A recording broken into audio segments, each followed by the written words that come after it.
Hello, everyone. Welcome. Thank you all for taking time out of your day to join us on the release of the fourth annual Latino Podcast Listener Report. Today, we're going to be talking a lot about monetization and the story of how to advocate for this audience and why they are worth it. We're going to look at creator monetization. We're going to look at advertising potential and how Latino podcast listeners feel about the advertisements they hear on podcasts. As Laura mentioned, my name is Gabriel Soto, and I'm a senior director at Edison Research. I am going to be one of the hosts that's going to help tell this story and help you find these tools within this research that we conducted. I'm also joined today by two very important people, Briana Mendez and Elsie Escobar. They're also going to help me tell the story. Briana and Elsie, allow you guys to introduce yourself. Yeah, thank you so much for having us. My name is Briana Mendez. I am senior manager for the sales marketing team at SiriusXM Media. I'm part of the Fluency team where we're able to dig into data and insights across our properties in SXM Media. Awesome. Hi, I'm Elsie Escobar. I am the Director of Community and Content over at Libsyn, who is an advertising and hosting platform, as well as I co-founded She Podcasts. Awesome. And what are you excited about in this report? You looked at this last week and we found some interesting findings. What do you want the viewers to look forward to? I say what I would love for those of you who either are watching now and or will be watching it later, for you to make sure that you use this data. So regardless of what part of the industry, of the podcasting industry you are in, consider looking at the full scope of this report. It is a wealth of information to just continue to bring abundance and a lot more voices, a lot more representation, a lot more money into the medium, particularly because of who we are and the kind of information that you're going to be getting. Now, those of you who are in the community here right now speaking, shout out all of the great key information data points that you love, because we'd love to get engagement in the conversation here so that you guys can connect with each other as well as with us. Yeah, no, Elsie, definitely agree with you. What I'm most excited about is seeing how the people tuning in and tuning in afterwards in the recording will start to connect the dots into actionable ways to, advertise with these podcasts, to work with different creators. As you said, Elsie, this is truly like a wealth of information, but applying it and implementing it into your strategies is when it really comes to life. So I'm excited to see what comes out of it. Awesome. So we are in our fourth year, and Elsie, you've asked me the question before. Why is it so important? Why has the Latino Podcast Listener Report made it into its fourth year? I know. I keep bringing this up because it's something that comes up for us as well. And so I'd love to put you on the spot yet again here, Gabe, because of what is the importance? Why does the Latino Podcast Listener Report continue to be relevant and important for us to pursue? Definitely. Have I ever told you the story about the UK? I got the chance to go to the UK in May for the first time. And the reason why I was there was to do a keynote presentation and to announce the release of our new product called Edison Podcast Metrics United Kingdom that is going to help podcasters in that market. Now, Edison knows, and the podcast industry knows that the United Kingdom is an important market to the global economy, right? There's a big opportunity in the United Kingdom. Well, I'm here to tell you all that the Latino market here in the US is just as important. If not, we also contribute more than the United Kingdom. When we look at US Latinos here in the United States, we know that we are crucial to the global economy. Allow me to explain. 19% of the US population identify as Latino. and that represents about 64 million Latinos who live in the United States. It's about the similar population to the United Kingdom. If we were a standalone country, we would have a higher purchasing power than the United Kingdom. Part of that is because we have a median age of 30. So we are in our prime spending years. The non-Latino US median age is at 41. Again, our purchasing power is higher than the United Kingdom. Today, we produce more than 2.8 trillion in gross domestic product every year. Again, US Latino population, if we were our standalone country, we would be the nation with the 5th highest GDP in the entire world.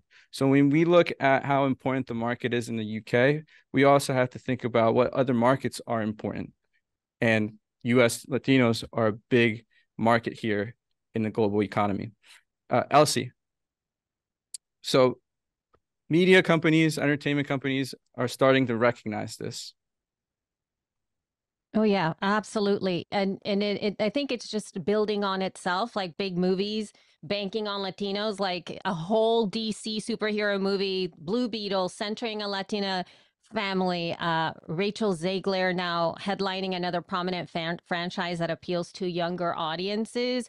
The Hunger Games, The Ballad of Songbirds and Snakes, that's coming up. And of course, one of the highest grossing movies worldwide this year, Barbie, with the leading story driven by a Latina and her daughter by America Ferrera and Ariana Greenblatt. And of course, we have the series like Only Murders in the Building with Selena Gomez, which is incredibly super meta when we have a Latina behind the mic with a podcast in a show.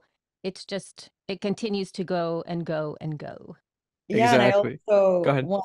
and I also want to add how also the Latin music industry generated $1.1 billion in 2022, and it's tracking to be even higher than that in 2023. And of course, it's the likes of artists like Karol G and Bad Bunny and many other Latin artists that are continuing, to break the glass ceiling.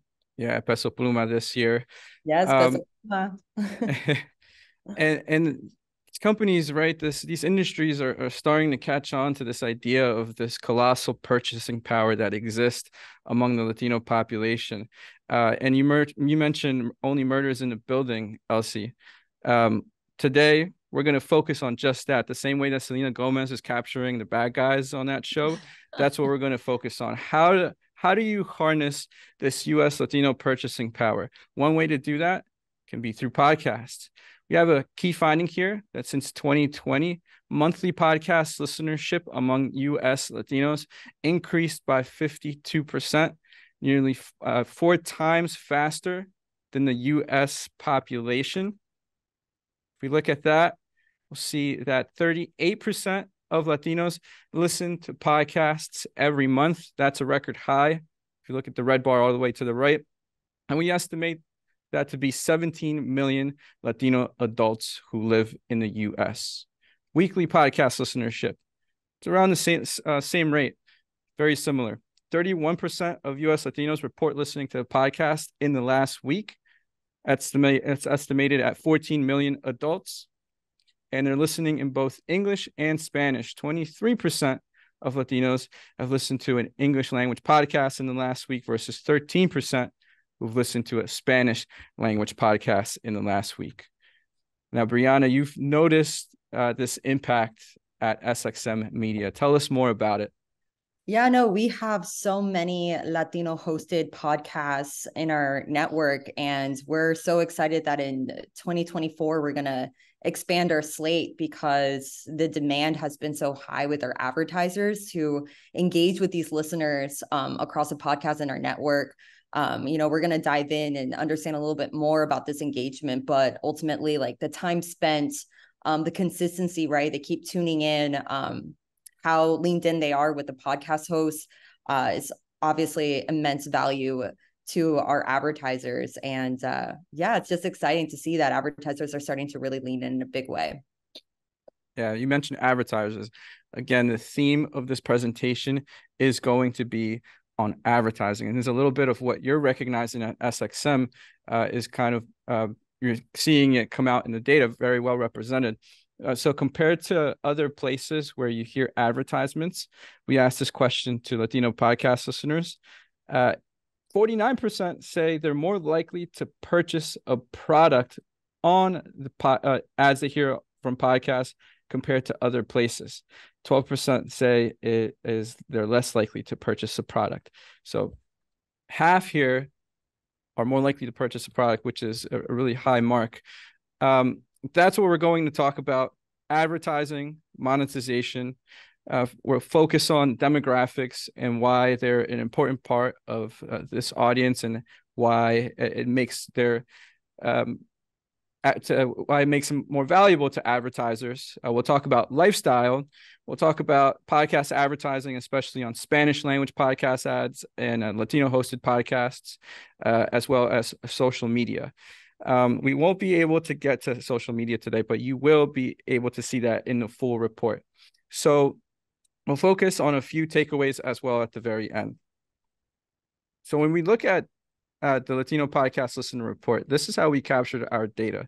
So we conducted more than 2,600 online interviews of U.S. Hispanic Latino adults in the U.S., and we conducted this in August of 2023. The data were weighted to match the age, sex, and country of origin of U.S. Hispanics and podcast listening statistics according to the Infinite Dial. We offered the survey in English and in Spanish, so we have both types of listeners represented in there. And the data were also trended to the Latino Podcast Listener Report in the reports of the past in 2020 and 2021 and 2022. One of our key findings is that podcasts reach the highest income earning Latinos. So podcasts are a good way to harness this colossal purchasing power.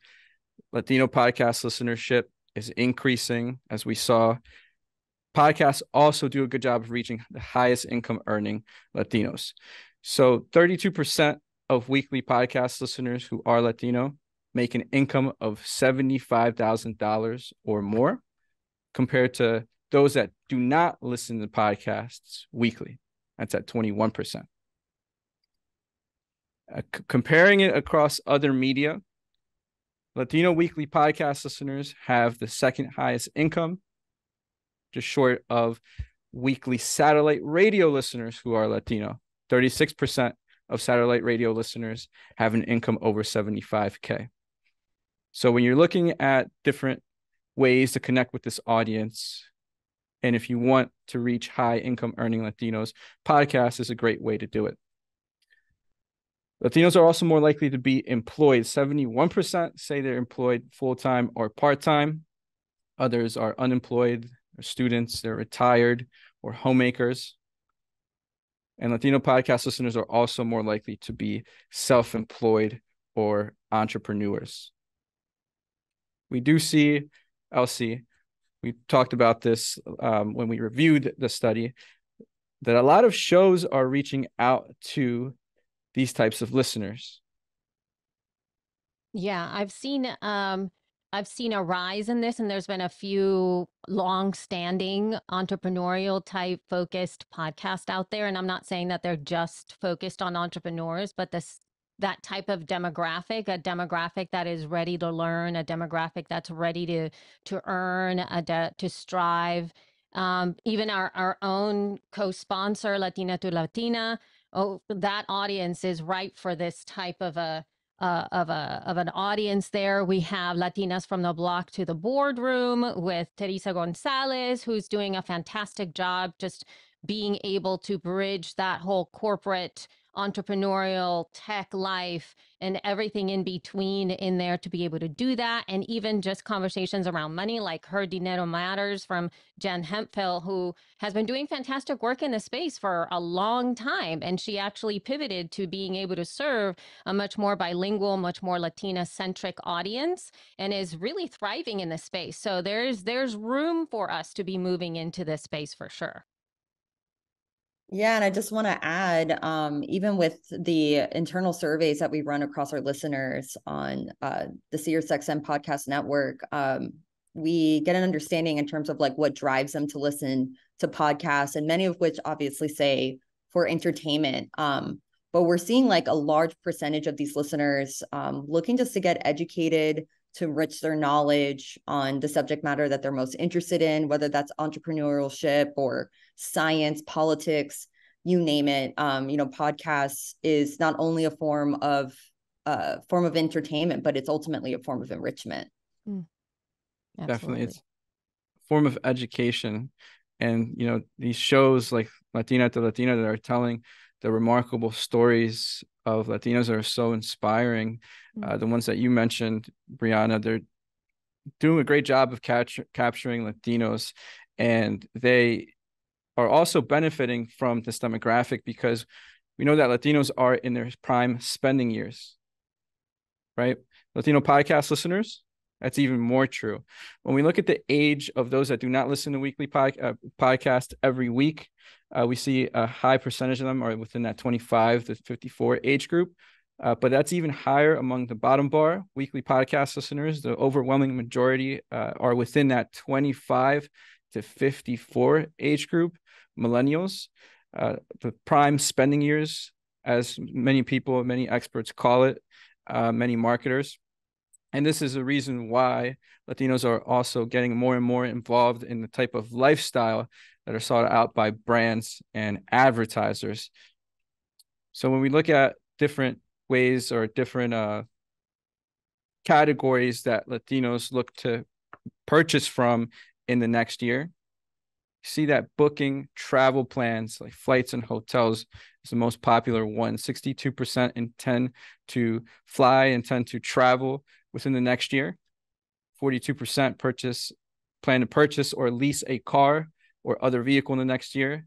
The third one there, 37% plan to sign up for a new credit card in the next year. We know that weekly podcast listeners over-index on these types of behavior compared to those that do not listen to podcasts weekly. And this type of lifestyle, like I said earlier, advertisers are seeking it out. They're looking to connect. The different hotel brands, different airlines are looking to connect the Latinos because of this. And Elsie, your parents would agree with this type of lifestyle. My parents would agree. Oh, look at how cute they are. They're so cute. So I had a Gabe, they kind of embody, even though they're not in their prime spending years, they are over 70. So they're in that smaller little demographic there. I can kind of vie to the fact that they are weekly podcast listeners, by the way. Just it happens to be the fact that they've been around me for a while, and hence that's what they do. But they were able to go to the south of France, and the Italian and French Riviera with their friends. So it was about a pack of 20 of them that went over to Europe and were able to experience the world. And I think that, to your point here, Gabriel, where it's like we're at our prime spending demographic, if you will, for a lot of people. And what I see with my parents is that they're breaking my idea of what was possible for me when I get older, when I'm their age. And I'm sure that I'm going to break some cultural norms with my kids. Having them and myself be immigrants in this country, I never visioned that my parents will be traveling to Europe on vacation with their friends, And so this they model a new type of behavior, and it can be something that can be reached by podcasts, by our own voices telling us to take that trip, to let's do it together. Let's buy that ticket. It's just an easy access to the majority of Latinos. Yeah, and such an adorable photo of your parents, Elsie. But if we could go back to that last slide, Gabe, real quick, because there's just so much information in terms of, their consumer behavior across financial services, automotive, travel here. And, these are great guiding points in terms of, how a vertical can really lean into this audience. But, my suggestion here is, when you're working with partners such as Essex and Media, there's a wealth of information just to dig deeper in terms of how these consumers connect in these verticals, right? From a travel perspective, what does that look like, sound like for Latinos, right? For Elsie's parents going on this big trip together, or as a family dynamic, what does a family vacation sound like to Europe for Latinos? And you can really capture that experience in a 15-second ad that can run in your podcast.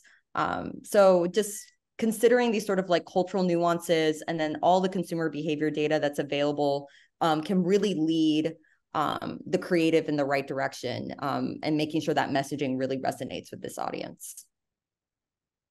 Definitely. If you make it culturally relevant, for example, with Elsie's parents, you might want to touch on like the migrant experience, what it's like to finally be able to travel to different places. It's going to make it relevant. And I think podcast ads have the opportunity to do that on the medium. It can get very creative. And I think it's the reason why Latino consumers are not only just flocking to the medium, but they are also receptive to the messaging on podcasts. So when we look at advertising, we did ask Latinos a few questions, a few statements to see which ones they agree with. In the first one here, you appreciate podcast advertisers for supporting your favorite podcast. 55% of Latino weekly podcast listeners agree with the statement. And don't get it twisted here. The other 45% are not disagreeing with the statement. There are 32% that say they're neutral to the statement. They don't agree or disagree. And only 13% who say that they disagree with this statement. So keep that in mind as you're looking at these other statements. Number 2, your opinion of a company is more positive when you hear it mentioned on one of the podcasts that you listen to. It's at 50% agreement. And you believe that the hosts of the podcasts you listen to are actual users of the products or services mentioned on their podcast. Half agree with that statement. So I know you had a comment about this statistic, Briana. What do you see here when you see this 48% agreeing with those, with the idea that these hosts are recommending me this product, and I believe that they're authentic users of this product? Yeah, we have a ton of data that supports how these listeners ultimately find these podcast hosts as trustworthy. And, I think it's because of like the authenticity that they bring to the table. In many cases, these podcast hosts are their fullest selves. Sometimes some of these podcast hosts can be a bit unfiltered. They sound like someone that they would hang out with. They listen to them weekly, right? So there's so many reasons why this sort of trustworthiness and authenticity, translates so effectively in the podcasting space. And, ultimately it drives, right, the sort of resonance into maybe, hey, maybe I should check out this app that this my favorite podcast host talked about. Definitely. And we have more evidence of this. Thank you for providing color on that. We also interviewed Latinos who listen to podcasts and asked them how they felt about advertising. And this is what they had to say. I think after a while, you like listen to these people, like, for example, the people that host maybe the Crime Junkie or like the Girls Who Code podcast, and you kind of get like, or at least personally, I kind of trust more just because I've listened to them for maybe like a while or something. So I'm like, oh, maybe they would recommend something that would be good, Well, that's kind of how I think, I guess. And because it's the host saying it themselves, I trust it more because they're putting their entire show on the line to just advertise this product to you. Whereas the other ads that are just on like a sound or a TikTok, I feel like there are so many of those being generated. I don't know if it's true because I don't really care who's selling it. It could be anyone selling it. I know I said that I dislike them, but I honestly find myself paying more attention to the ads within the podcast a lot more because it's like the host speaking and, the host is just trying to make their money. So I listen a lot better. I think I see certain brands maybe more in a positive light just because of like who's recommending them to me. The BetterHelp, I recommended it to friends just because they couldn't find therapists or they weren't in their insurance network. So I said, apparently, BetterHelp has all sorts of certified therapists for varying prices. So that could be one thing to use. So I've recommended that a few times. Creo que fue uno de un servicio de como de entrega de comida, como HelloFresh y los diferentes servicios que tienen que te traen vegetales y frutas y tú puedes cocinarlos. Creo que nada más fue porque la muchacha lo vendió muy bien, o sea, lo hizo sonar así de que, oh, a mí me puede mejorar mi vida también. Well, I know I actually kind of found Instacart from a podcast, not that I never knew it existed, but maybe never really thought I needed it or whatever. And there's been several times I've used it, to have things delivered. It wasn't like a first time hearing it for the first time. It was hearing it after a number of times and people talking about it. And then it just, after several times, it just caught my ear and it was like, I think I want to try that. I love those video clips so much. I know. It made me smile. So cute. And I especially love Hope's point about if you're willing to advertise something on your show, you're putting your entire show on the line for this product or service. So I know you're real. I know that you mean business when you do this, and it gives that show or that product a halo effect when you hear it on a podcast. Now, Elsie, go ahead. Oh yeah, I just want to add too, like, in many cases when we're working with like our podcast hosts for these host reads, they're selective, right? In terms of the type of brands that they want to advocate for. And then I also want to add too that it's been interesting, particularly with the Gen Z millennial audience. They're starting to find these podcast hosts to be more authentic than social media influencers and celebrities. Yeah. There's something to be said about the working through the language to speak about a product. And then on social, when as an influencer, like you take your stuff out, and usually it's so compact, it's a real quick hit of the thing that you're using, and people want that kind of quick dopamine hit. Whereas with podcast advertising, it's a little bit long form. Even if it is a 30-second ad, it could possibly be, a baked in ad that goes on for a couple minutes, because sometimes some podcasters do that. And if it's an ongoing campaign, you get a story around a brand that's a little more authentic. I know that Zach Peter from hashtag No Filter with Zach Peter often spends time, like quite a bit of time, really loving on his podcast advertisers, just simply because he really loves the product. He's built a really wonderful relationship with them. And there's a real intimate, personal way in which he speaks about them. And you can see even the engagement that he gets from his audience to go ahead and buy said products, right? So there's something to be said about listening or watching, because right now there's a lot of that happening on YouTube as well. There's a community over there, and they get an opportunity to speak about a product and kind of have it right there with them. And there's something to be said about all of that, the power of that story.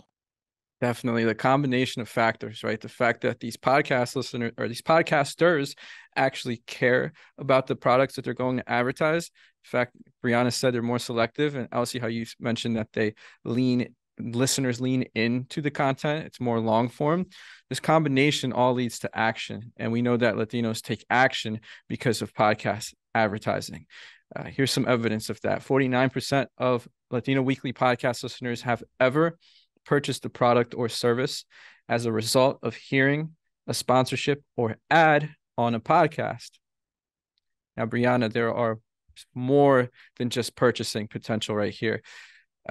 What else do brands need to look into? What else should brands care about beyond purchasing?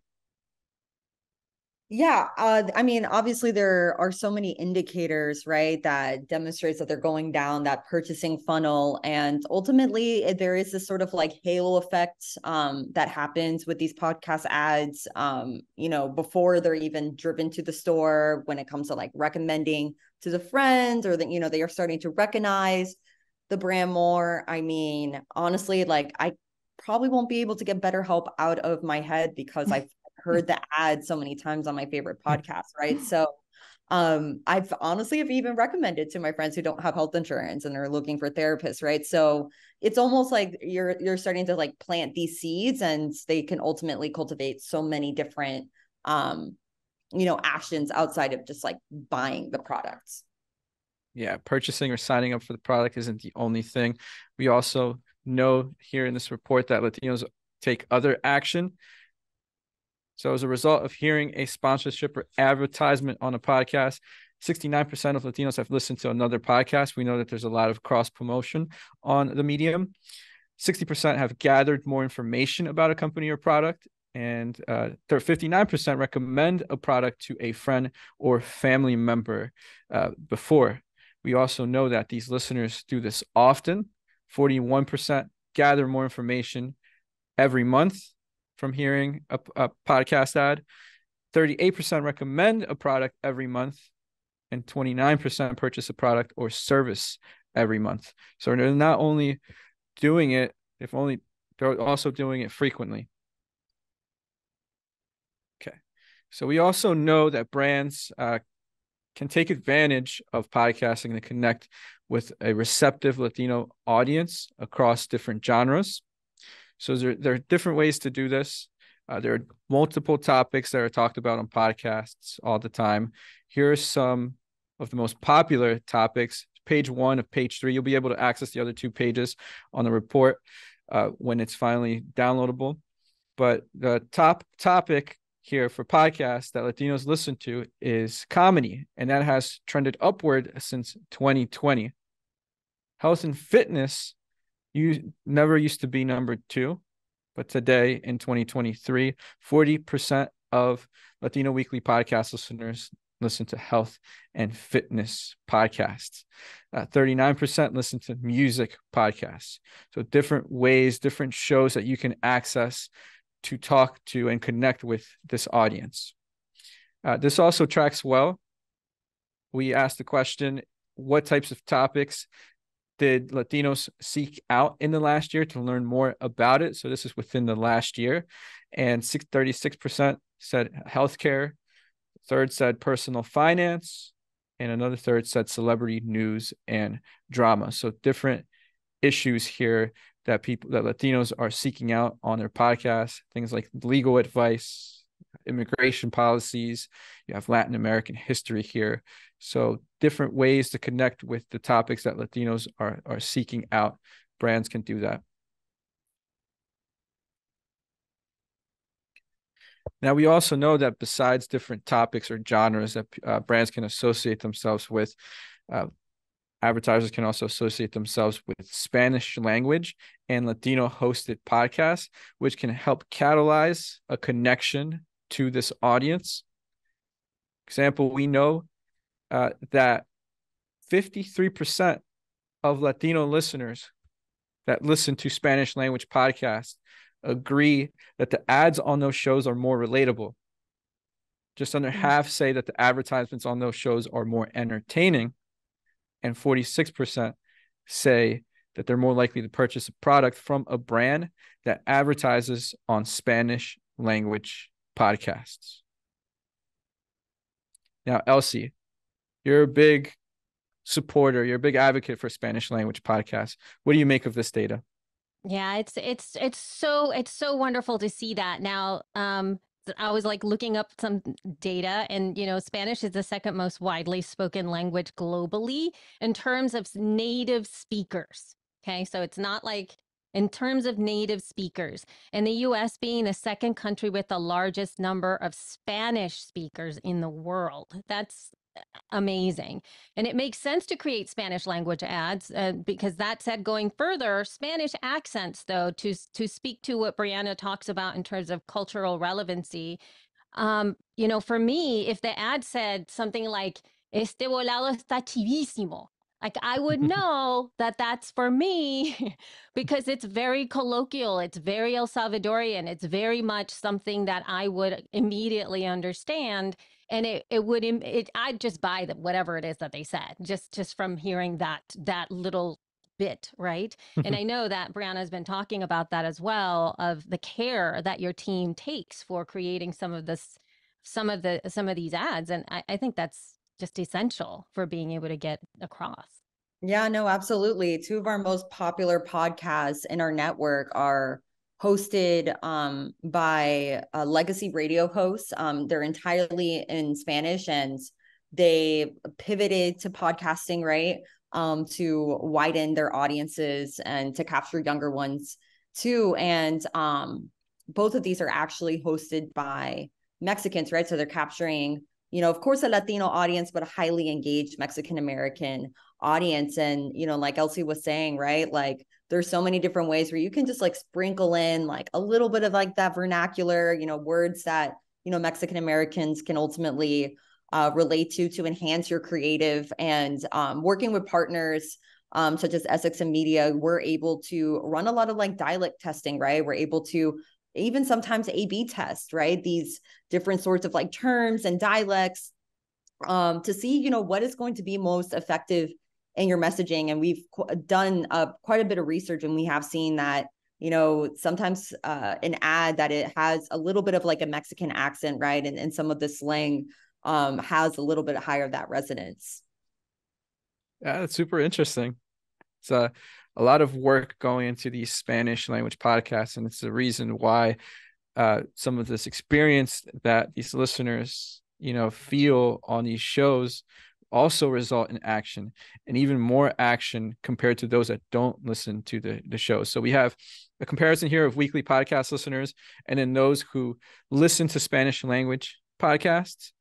50% of Spanish language podcasts listeners are gather more information about a company or product every month. They're more likely to gather information every month. They're also more likely to recommend a product every month. And they're also more likely to purchase a product every month as a result of hearing a sponsorship or ad on a podcast. And many of them are listening to these Spanish language podcasts. So the care that your team, Briana, is taking, the care that Latino Media Network is taking, Latina to Latina is taking, and LWC Studios is taking to be culturally relevant is paying off. And we're seeing that in these statistics. Latino hosted ads. So it's not just about language. It's also about, you know, the culture that you are able to portray in the show that you're hosting. So we know that 41% of Latino podcast listeners do report listening to a show hosted by other Latinos in the last week.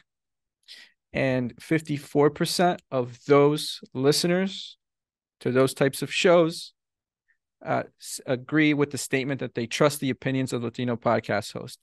50% find advertisements on those shows more relatable, and just under half say they're more likely to purchase from a brand that advertises on podcasts hosted by Latinos.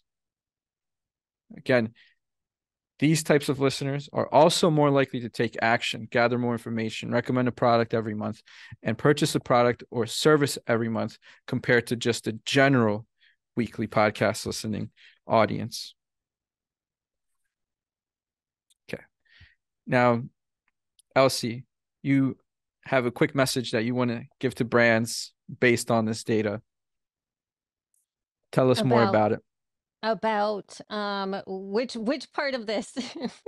I'm like, what's the message? So the message that I have is that brands don't shy away from, you know, working with any shows or any creators that center Latina podcast, or if they wear their Latinidad on their sleeve, because their audiences, as you can see from this data here, they'll be incredibly loyal, and they will convert. And conversely, Latinos are everywhere and are more mainstream than ever before, like mentioned at the beginning of the study. When we were talking about the movies and the music, and so even if a show or host doesn't center speaking to their heritage, or you can bet their audience is made up of Latinos, from immigrants to second to third generation, either Spanish or non-Spanish speakers. So regardless of what that is, invest and take a step into it, because you will get those results. Yeah, the results that you're seeing here in this data. Okay. We also know that the podcast ad experience might have something to do with this too. All consumers, we all try to avoid ads one way or another. However, for Latino listeners, podcast ads are the least avoided.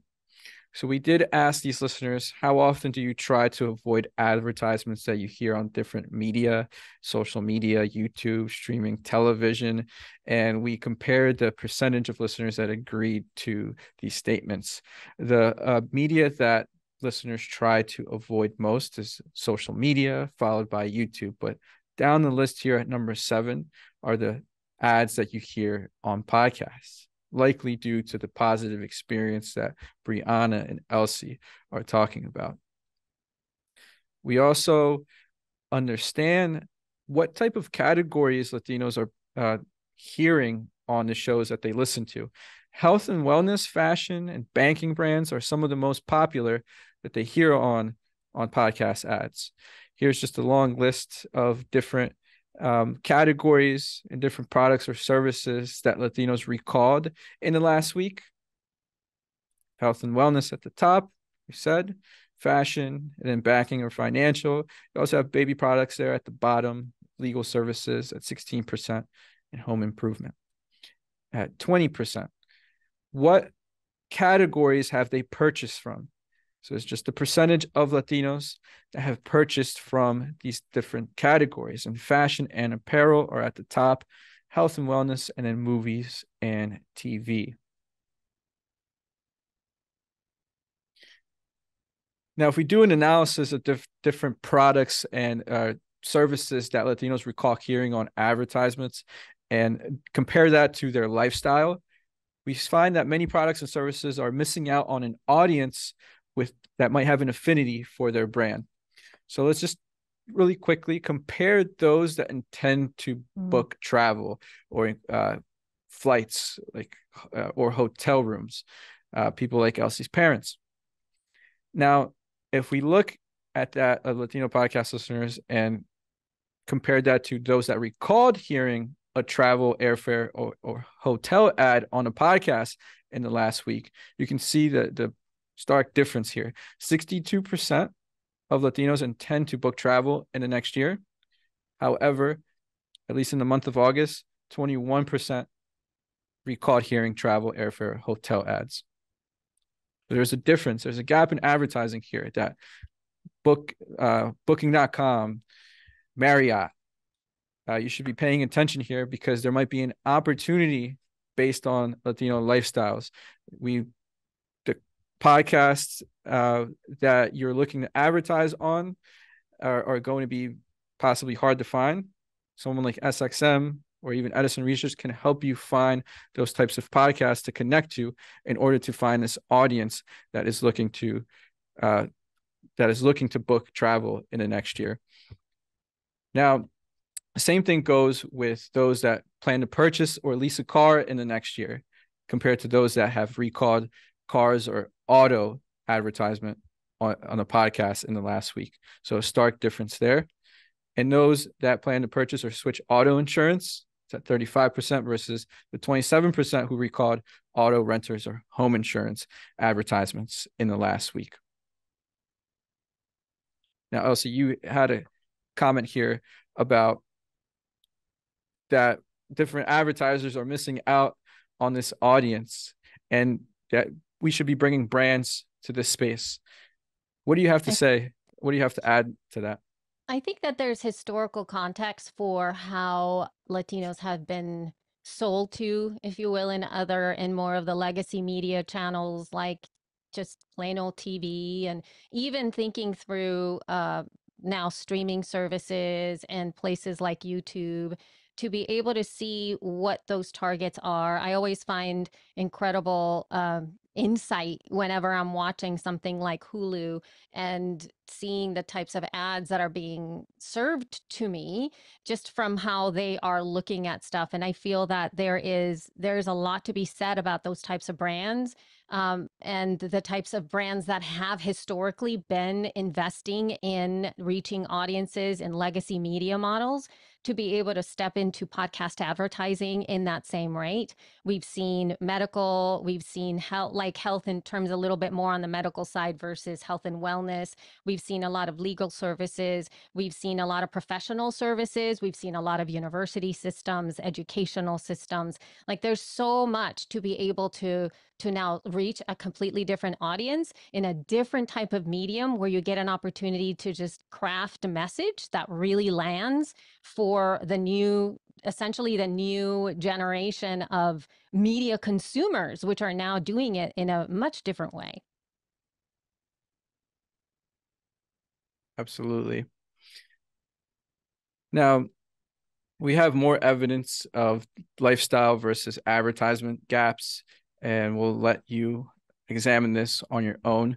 But some behaviors like watching feature-length movies in a movie theater every month, there's a gap there compared to those that record movies and ads on podcasts. Same thing with purchase fashion or apparel. Fashion and apparel does a great job. Many Latinos have purchased fashion or apparel after hearing a podcast ad, but there's still a gap for Adidas, the Nikes of the world, to advertise on some of these podcasts. Find out which one it is, and take the leap, like Elsie has mentioned before. About 42% use on-demand food delivery services every month. 25% have heard on-demand food delivery services in the last week advertised on their podcast.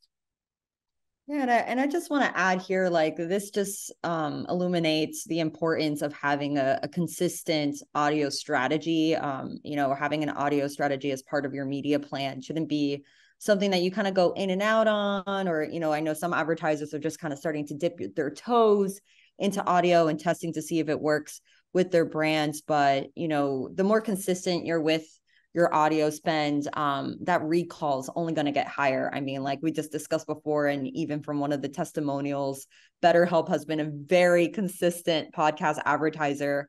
And, I'm sure that plenty of us can recall that ad, right? So just a consistent audio strategy and growing that really has a lot of value. Very good point. Now, beyond advertising, creators can also monetize their shows with different methods. Here's a look at how Latino podcast listeners have interacted with different shows in the past. 35% signed up for a newsletter. 31% purchased branded merchandise from the show. One in five have attended a virtual event. 1/5 donated to or have given money to a podcast, and 18% attended an in-person event. Obviously, this is something that you call the consumer, the ecosystem. Yeah. The podcast ecosystem. I love to have it be that way, and it's generally what I talk about a lot, because it's an opportunity for to build a really deep relationship with your audience by having your message weave in and out of the different branches of your content that you're putting out into the world. So you have maybe a story that you wrote in your newsletter, and maybe your branded merchandise alludes to that newsletter story, and then you tell the full story in your podcast, and then you partner with a charity that really accentuates the story that you talked about, right? And I think Latinos have the ability to get super, super creative to be able to do something like that. I know Zach Peters from No Filter with Zach Peter does that. He has 8 separate income streams that bring him money. And it goes all the way from having his own wine line to being able to have, a membership on YouTube and live events and everything in between. But it's not just streamers like that. We have Super Mamas also, who have been doing this for quite a long time. Those 2 women got together because they felt the need to be able to convey the realities of motherhood. And then they've created this ecosystem for their community, newsletter, live events again. And these are different types of live events. They're more like rich live events where you get together and you really accentuate la cultura in there. Like they have like posadas, and they have like these wonderful meetups where you really get together with their audience, but also have brand participation, right? They are masters at doing things like that. So I think the ability for us to build that entire ecosystem is right for us, especially as you see, look at this behavior, right? And it's, I don't know, it gets me so excited when I see folks that are great at being able to diversify their income streams. Yeah, and we're excited, moving forward into 2024 to start creating more opportunities.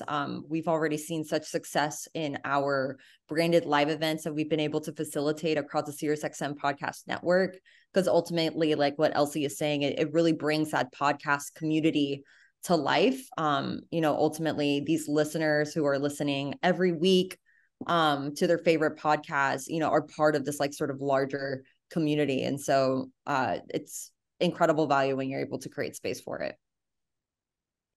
And that can be done through live events, as you mentioned. And Elsie, I love what you mentioned about you can knock out 2 birds with 1 stone. You can create these live events for monetization. You can sell tickets and make a profit off of that. That's a revenue stream right there. But you can also ask different sponsors to advertise and support that live event. With in return, you can help them with awareness of the brand, increase, recommendation of the brand, or even have them those attendees sign up for the service or product that the brand represents. We do know what type of events Latino Weekly podcast listeners are interested in attending. A live recording of the podcast at 45% is the most popular one. I think that was really expected. A group discussion with the host and other participants, just like this one today, is at 37%. A live show with a variety of segments based on the podcast, that's at 36%. And then a workshop led by the creator or host of the podcast, that's over there at 38%. So different ways that you can host live events can help you, create that revenue stream. Latino podcast listeners also want to wear their favorite shows on their sleeve. We know that clothing, branded merchandise in the form of clothing is the most popular way, or the most popular product that Latinos are interested in from their podcasts. Briana, what's your favorite podcast, and what type of merchandise have you purchased from that podcast? One of my favorite podcasts is The Read, and I love it when I'm on the train and I see someone wearing like the Read t-shirt. And like I was saying before around like community, it really comes to life. You can really pinpoint like, oh my God, you listen to it too. And of course, through all the different kind of merch, like a mug, it's just a great way to rep the community that you're part of. Elsie, have you ever bought anything from a podcast, the branded merchandise or anything like that? I think you're on mute there. I think you're on mute. Well, you can just show and tell. Latinas. This is like playing charades. We don't know what Elsie is saying, but we can tell what she's saying. Oh my God. So yes, I know you're like, what is she saying? What is she doing? No. This is from Latinas from the Block to the Boardroom.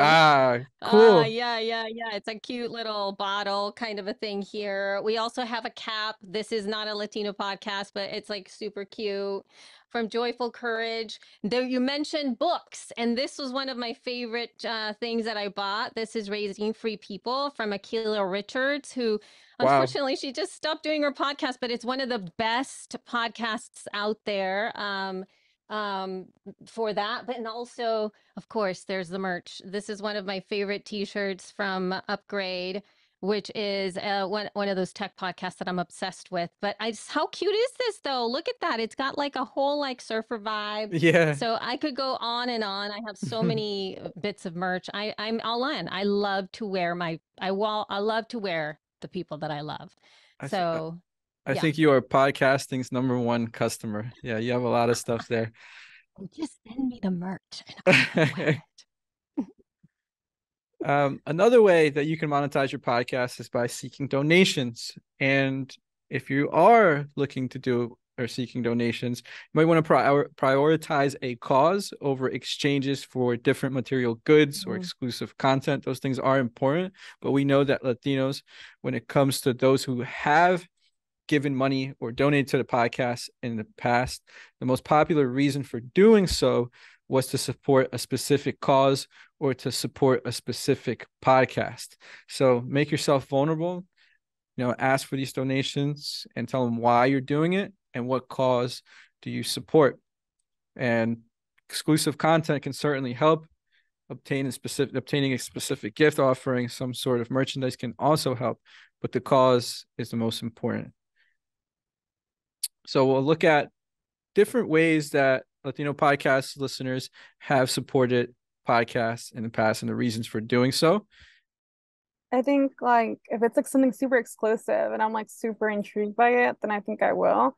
I think sometimes like people's stories on like podcasts, for example, like Crime Junkie, I get like really intrigued. I'm like, wow, let me find out.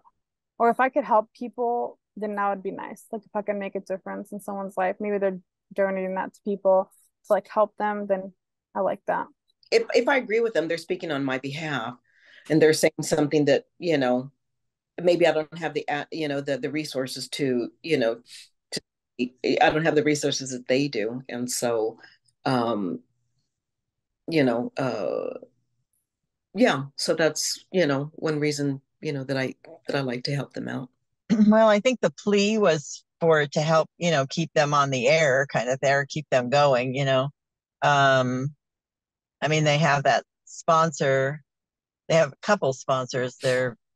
One's a pain relief sponsor and one's the vitamin sponsor, but just to help with the other expenses or whatever. So I felt it was worth it, I donated to one Bob, the drag queen, and Monet Exchange. Sibling Rivalry is what it's called. And I was on the second to top tier, where the bottom tier, they just got extra updates. And then the tier that I was in, I would get merchandise. I would be able to join their Zoom sessions. And then I would get bonus clips. I would get bonus episodes or completely unedited, unfiltered episodes, which is what I really liked.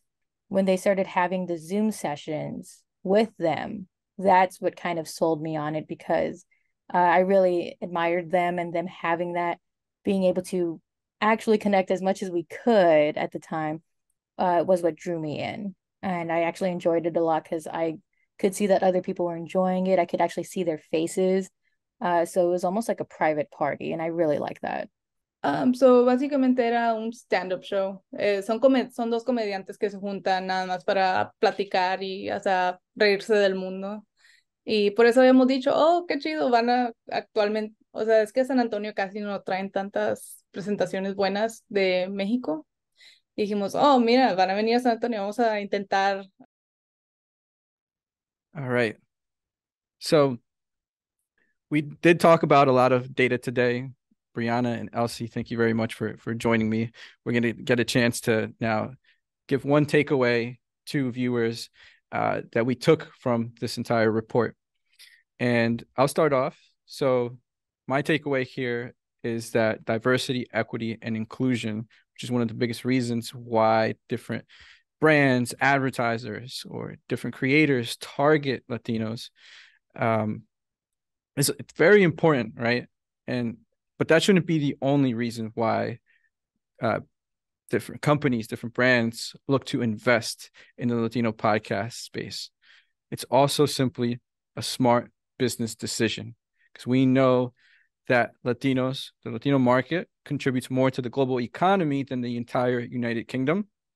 We know that Latinos are receptive to different advertisements when it comes to podcasts. Podcasts are trending upward. We're adopting podcasts a lot faster than the total population.